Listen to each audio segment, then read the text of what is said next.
Então vamos dar início aqui na nossa aula 29, vai ser a última aula de conteúdo que a gente vai ter aqui na disciplina, certo? E o que a gente vai ver hoje? Até agora a gente estava vendo programação dinâmica, era o último tópico que a gente tinha visto, certo? E no programação dinâmica a gente tinha visto como resolver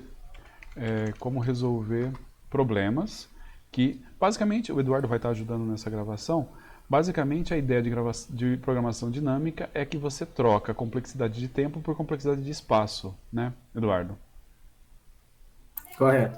Na verdade, o que a gente tem? A gente sabe resolver o problema, só que a gente consegue resolver o problema só com instâncias pequenas, certo? E aí, quando você começa a pegar uma instância muito grande, o problema ele simplesmente não vai, porque é exponencial, o exponencial tem essa característica. Se você consegue resolver um problema polinomial, você consegue resolver de 1000 ir para 2000, 3000 e vai. Mas o exponencial não, você resolve de 50, você não sabe se você consegue chegar em 60. É isso que é um problema que é exponencial, que é realmente muito complicado. Mas o que a gente vai fazer então? Na programação dinâmica, basicamente você troca o resolver as coisas por... Em vez de você resolver gastar tempo, você troca por memória, basicamente usando um cache, tá? O que a gente vai fazer na aula de hoje? Nós vamos resolver um problema por programação dinâmica de novo, só que agora a gente vai usar uma outra técnica. A gente vai usar o cache de certa forma, mas não da maneira com que a gente está acostumado, tá? Tá acostumado. Eu vou copiar aqui o programa da aula passada. Nós vamos pegar o distância de edição, que eu acho que de todos eles é o mais fácil de entender, não? O distância de edição eu acho que é o programa mais tranquilo de entender. O que a gente vai ver é o seguinte, ó. Esse daqui já é a solução recursiva, com programação dinâmica, certo? Só para lembrar o que é a distância de edição, eu vou compilar aqui. A distância de edição é você dá duas palavras e ele diz quantas edições eu preciso fazer para transformar uma palavra em outra. Então eu vou pegar hoje Adenilson e Eduardo, certo? Adenilson e Eduardo, ele diz que ele consegue transformar Adenilson em Eduardo com 6 edições, que é edição pra caramba, né? Mas ele precisa de 6 edições para poder fazer isso, tá?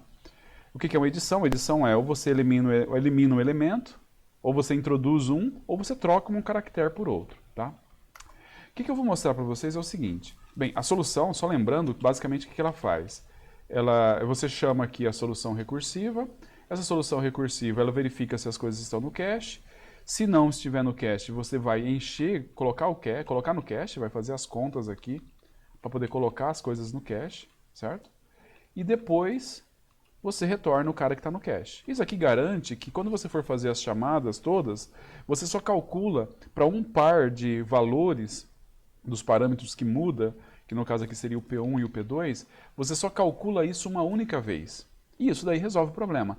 O problema que ele tem do tempo é que ele começa a calcular várias vezes a mesma coisa, mas agora não. Calculou uma vez, vai estar no cache, da próxima vez quando ele voltar, ele já vai pegar do cache. Tá lembrado disso, Eduardo?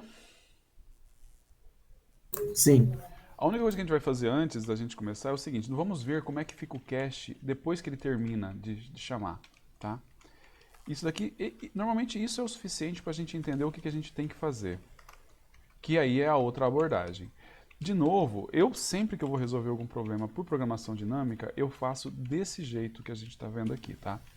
Basicamente, a gente vai depois falar dos prós e os contras das duas opções. Tem vantagens e desvantagens nas duas opções, tá? A gente vai falar sobre isso depois. Mas dá para você resolver das duas formas. Do jeito que eu faço, eu acho que é mais simples, tá? Agora, o que eu estou fazendo aqui? Eu vou pedir para ele imprimir o valor do cache depois que ele termina de fazer toda... Antes dele dar o resultado e antes dele liberar o cache, eu vou pedir para ele imprimir o cache para mim, tá? Então, ó, tá aqui o cache. Olha lá que bonitinho. Aqui, eu peguei para calcular esse daqui, na verdade a resposta é o que está aqui nesse canto. A resposta está na posição 00. E aí, cada um dos elementos aqui é daquelas combinações que ele tinha que fazer, certo? E aí eu tenho essa aqui, eu tenho a opção de quando eu estou pegando a lista vazia, a string vazia com a string vazia, uma string com elemento, outra string vazia e assim por diante. Isso aqui são todas as posições que eu tenho no cache, tá bom? O que a gente vai fazer? O que a gente pode fazer é o seguinte, ao invés da gente pegar e, ao invés da gente eu encher o cache fazendo as chamadas recursivas, a gente poderia montar a cache usando laços, usando fors. Essa que é a grande dificuldade, que é a gente tem que descobrir uma maneira de preencher essa tabela, certo? Sem ter que fazer as chamadas recursivas, tá? E é isso que a gente vai ver. Aí a estratégia, em vez de ser baseada em cache, ela é baseada em tabulação. A gente vai fazer baseado em tabulação. É um pouco diferente. Não é muito difícil, mas ela é diferente do que a gente viu aqui, tá? O que eu vou fazer? Eu vou fazer o seguinte, eu vou fazer uma outra versão aqui, nesse mesmo código, eu vou chamar aqui de edit tab, aí ele não vai ser recursivo. O edit tab ele vai receber um char asterisco S1, você está encarregado de verificar se eu estou fazendo alguma coisa errada, tá? Beleza. Tá, então vamos por partes, né? A gente pega e vamos lá, int dt, que vai ser o edit tab. Só para ver se está tudo ok. E aí a gente vai colocar aqui as duas linhas. Então nós temos a primeira aqui por tabulação, Então nós vamos, quando a gente resolver, ele vai dar o resultado, e aí ele está aqui, até o 0, obviamente, a gente não fez nada ainda, mas ele vai dar o resultado, ele tem que dar o resultado 6, tá? Então o que a gente vai fazer? Nós vamos resolver o problema agora, e a primeira coisa que a gente vai fazer é construir essa tabela aqui, certo? Da mesma forma que a gente estava fazendo antes. Se parece muito com a construção da cache, só que é diferente porque a cache você inicializa ela como zeros, como -1, quer dizer, dizendo que não foi calculado ainda, e vai enchendo a tabela conforme você faz as chamadas. Aqui, nós vamos ter que achar um jeito de encher a tabela sem precisar disso, tá? Então, vamos lá. Primeira coisa a gente vai fazer, a gente vai pegar uma tabela, certo? Não, antes disso. Eu vou até copiar isso aqui, ó. Porque essa parte aqui é igual. Tá? A gente não precisa sofrer fazendo tudo de novo. Só vamos fazer as edições aqui. Em vez de ser cache, a gente vai chamar de tab, só para ser diferente. É o comum também. Você chama aquele lá de cache, porque ele funciona como uma cache. Você chama isso aqui de tab, porque ele funciona como um tab. Tá? E agora, bem, não precisa inicializar, tá? Não vai precisar inicializar a tabela ainda. O que a gente precisa fazer? Mas se bem que eu vou fazer o seguinte, eu vou inicializar a tabela, porque senão, quando a gente for ver os resultados intermediários, que eu quero fazer também, a gente não vai conseguir enxergar direito, tá? Então eu vou colocar aqui, -1, tab, e vamos pedir para ele imprimir também a tabela, no final. E ele vai liberar, bem, basicamente igual ao outro, né? Até agora está igual ao outro, concorda, Eduardo? Bem parecido, na verdade, né? Sim, sim. Tá bem parecido. Mas aqui, ó, vamos trocar por tab. Ok, compilando, beleza. Agora o que a gente vai ver? Continua dando zeros aqui, e ele tem aqui, ó, vamos fazer uma coisa aqui.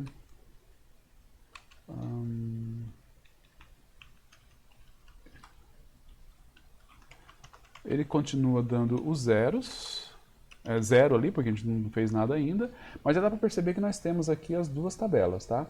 Qual é o nosso desafio agora? Como é que eu faço para encher essa tabela de tal forma que eu tenha o resultado sem fazer a recursão?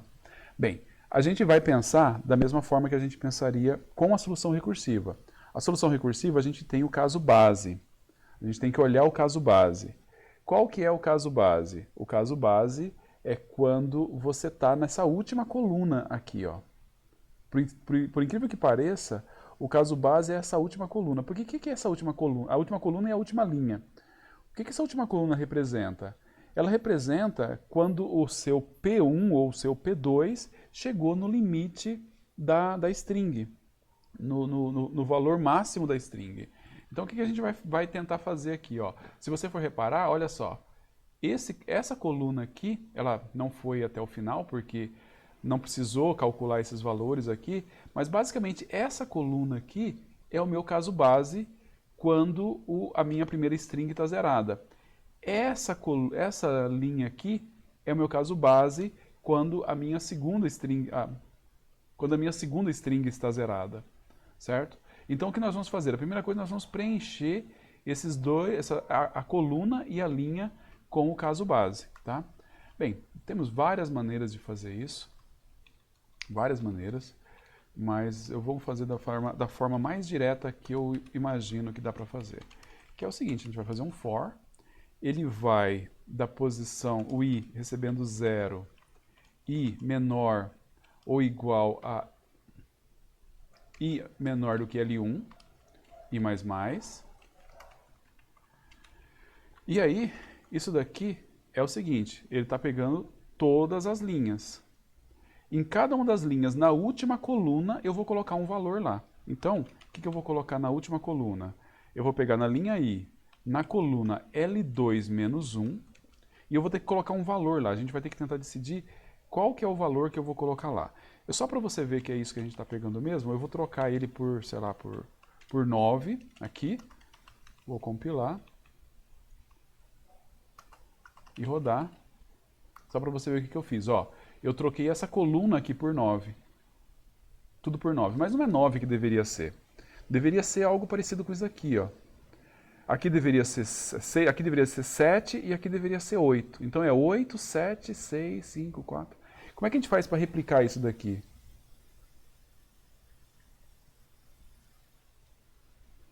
Tem alguma ideia, Eduardo? Para ser igual? É, para ser igual ao que está nessa coluna aqui, ó. Exceto, aqui poderia ser 8 e 7 também. Tem alguma ideia? Tipo, todas as vezes vai acontecer isso? Você pode fazer um for ao contrário, né? É, mas eu tô fazendo fora aqui já, né? Um põe outro contador ao contrário. Mas eu nem preciso fazer o contador ao contrário. Bem, se bem que eu posso, né?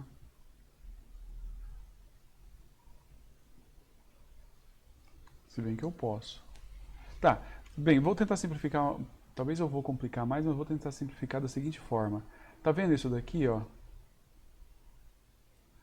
Sim. Isso aqui também é a fórmula que ele calcula para chegar naquele resultado lá, entendeu? Então, por mais estranho que pareça, se eu colocar uma fórmula parecida com essa, só para poder fazer o gancho com o que a gente já tinha antes, tá? Você vai ver que tem várias maneiras de calcular o mesmo.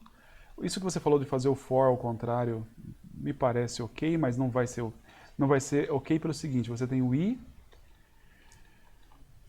Não, vamos fazer assim, ó, vamos fazer L é igual ao L1 menos I menos 1. Eu acho que é isso. Essa é a fórmula que a gente precisa. Então, vamos lá. É isso, essa é a fórmula.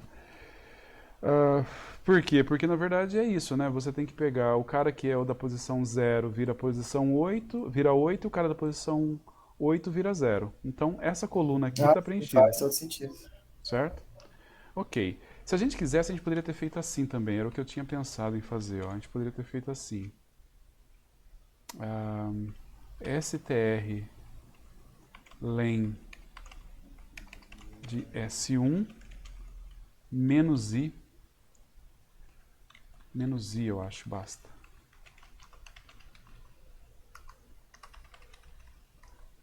Tá lá. Mesma coisa. Entendeu? Da onde saiu esse cara aqui, ó? É a mesma coisa. O outro a gente vai deixar do outro jeito, que é melhor. Mas é só para mostrar que é basicamente o que a gente fez aqui, ó, no caso base. Ó, nesse caso base aqui, na verdade, ó. Nesse caso base aqui, tá? Basicamente a mesma coisa que a gente está fazendo. Ok, vamos lá. Falta a gente fazer a mesma coisa para a linha de baixo. Então nós vamos fazer um outro for. For int i que recebe, ou vamos pegar J. Pessoal, você falou que queria deixar do outro jeito, mas você deixou o strlen ali. Não sei Boa, se boa. você trocou de ideia. Então vamos colocar aqui L1 menos I mais 1. Menos 1, certo? É isso. Tá, beleza. O que nós vamos fazer aqui? Vamos fazer a mesma coisa, só que agora para o L2. Com isso, nós vamos fazer o seguinte, nós vamos preencher a última linha. Dá para perceber meio que por simetria o que vai acontecer aqui. Você quer chutar? Como é que vai ser a linha que eu vou colocar aqui? É meio que a analogia do que a gente fez no outro. Onde estava fazendo com coluna, agora a gente vai fazer com linha. Vai ser tab do quê? O que você chutaria aqui?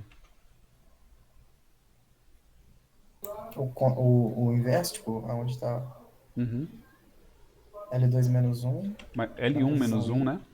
L1, né? Porque eu troquei o papel do L2 e do L1 eu troquei. Certo. J igual a L2 menos L2 J menos 1. menos J menos 1. Certo? Vamos ver? Aqui, ó. Olha aqui embaixo. Tá vendo? A linha aqui de baixo bate com essa linha aqui. Exceto por esse menos 1, mas o menos 1 quer dizer, eu não precisei usar aquela informação, eu estou calculando uma informação a mais. Inclusive, toma nota disso. Esse é um dos problemas da tabulação. Às vezes você calcula valores que você não precisa calcular. Certo? Mas eu fiz aqui, está calculado. Então, na prática, o que eu fiz? Eu peguei a tabela e eu preenchi a tabela com os casos base. Agora, falta eu tratar a parte recursiva. Tá? Falta eu tratar a parte recursiva. Como é que era a parte recursiva? A parte recursiva ela era assim. Se eu tinha dois parâmetros, que era o P1 e o P2. Vamos copiar, né? Melhor. A única coisa é que ele está bem zoado aqui, que a gente estava fazendo com o cache. Mas para a gente não errar, vamos pegar aqui, ó, vamos colar. Só para mostrar que o que a gente vai fazer é a recursão. Vamos lá. O que era na recursão? A recursão era, se o S1, P1 igual ao S2, P2, retorna o que está no cache na posição P1 mais 1, P2 mais 1. Ou a chamada para P1 mais 1, P2 mais 1. Se não, você vai fazer esses três cálculos aqui. Em um você vai usar P1 mais 1, P2 mais 1. No outro você vai usar P1 mais 1, P2. E no outro você vai usar P1, P2. Certo? São as três chamadas recursivas. Depois você vai calcular qual que é o mínimo dentre esses três caras. Certo? E esse aí vai ser a sua resposta. Era isso que a gente tinha que fazer. Tá bom? O que a gente vai fazer? A gente vai fazer ao mesmo espírito, só que agora sem fazer chamada recursiva. A gente vai usar a tabela que a gente está montando, tá bom? Eu só vou parar o vídeo para ele não ficar muito longo, que agora a gente vai demorar um tempinho ainda até concluir, mas basicamente a estrutura é essa. O que a gente vai fazer agora é usar essa ideia de como é que eu calculo o valor baseado nos outros valores, mas isso usando a tabela, tá bom?